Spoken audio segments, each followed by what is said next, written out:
خاڵێکی تر هەر لە مەدینە ڕێکەوتن بوو پەیمان نامەکان بوو کە پێغەمبەر عەلەیهی سەڵاتو وەسەلام ڕایگەیاند. عەرەبەکان و جوولەکەکانی مەدینە هەموو کاتێ هەر پێکەوە سازا و تەبا نەبوون.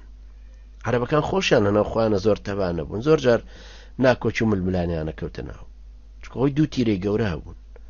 کە ئەنساڕەکانی مەدینە موسڵمان بوون، توخمێکی تری کۆمەڵایەتی هاتە کایە و کە موسڵمانانە.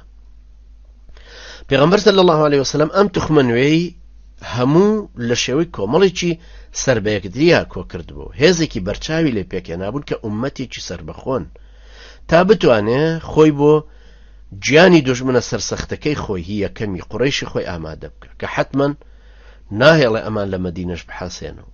بۆ ئەمە بەستەش پەیمان نامەیەکی بۆ مهاجرەکان و ئەنسارەکان جارە سەرەتا نووسی بە هەردوو لای ڕاگەیان کە باس لەو مافاناکە کە بەسەر یەکیانەوە هەیە. ئەم جارە لەولاوە پەیمان نامەیەکی تری بۆ نێوان جوولەکە و موسڵمانەکان داڕشت تا ئەوانش هەست بکەن کە دین و دینداریەکەی خۆیان ئازاد هەرچەنە ئیمانیان نەهێناوە. خوێن و ماڵ و ناموسیان لە ئەمانایە. هەر کەسێک لەوان بەم پەیمانە ڕازیە و بەم دەوڵەتەی مەدینە فەرموو ماف و ئەرکی وەکو موسڵمانان وایە. یەکێک لە بڕگەکانی ئەو ڕێکەوتنە بەرگریکردن بوو لە مەدینە. ئەگەر هێرش هاتە سەر مەدینە جوولەکەکانیش پێویستە بەرگری بکەن لە مەدینە.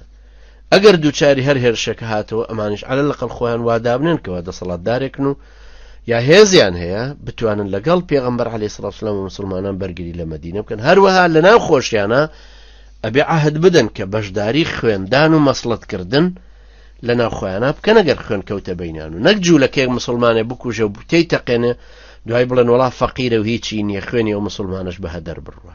چکە لەناو عەرەبەکانی شاوا بوو هەر کەسێک یەکێک خوێنی بڕشتایە خوێندانەکە کەوتە سەر عەشرەتەکەی، هەروەکو ئێستا لەم کۆمەڵگەی کوردەواری ئێمەش هەتاکو ئێستاش هەرماوە، چونکە لە ئیسلامە دوای ئەوە وەکو شەرع هاتەوە سەر جا لە شەرع پێوترە ئەدیەة عەلە العاقلة، يعني خوێنەکە تەوزیع بێتەوە بەسەر عەشرەتی کابرایە. عەلە العاقلة يعني عەشرەت و دەسەڵاتەکەی. ئەمەش وای کرد کە جڵەوی غەدر و دەستدرێژی و خراپەکاری تند بکرێت لە مەدینە و کەس نەتوانێت زوڵم لەوی تر بکە. هەر کەس عەشرەتێک کەسەکانی خۆی، گەنجەکانی خۆی، پیاوانی خۆی و ژنانی خۆی کۆنتڕۆڵ کا و نەهێڵێ فیتنە و شەڕی بۆ بنێتەوە.